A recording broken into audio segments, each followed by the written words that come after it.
என்ன செய்ய வேண்டும்?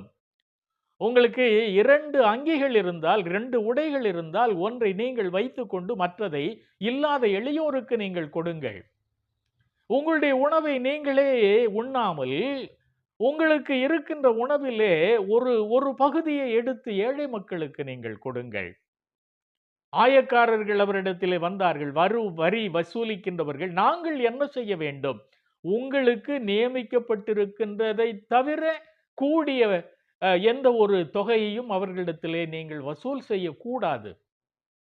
போர்ச்சேவர்கள், அதான் காவலர்கள், இன்றைக்கு இருக்கின்ற போலீஸ் டிபார்ட்மெண்ட், அவங்க வந்து கேட்கிறபோது, யாருக்கும் இடுக்கண் செய்யாதீங்க. யார் மேலயும் போய் குற்றச்சாட்டு போடாதீங்க. உங்களுக்கு இருக்கின்ற சம்பளமே போதும் என்றிருங்கள். இதுதான் மனம் திரும்புதல். அப்போ ஒரு மாந்தன் இந்த உலகத்துல நமக்கு கொடுக்கப்பட்டிருக்கின்ற இந்த பணி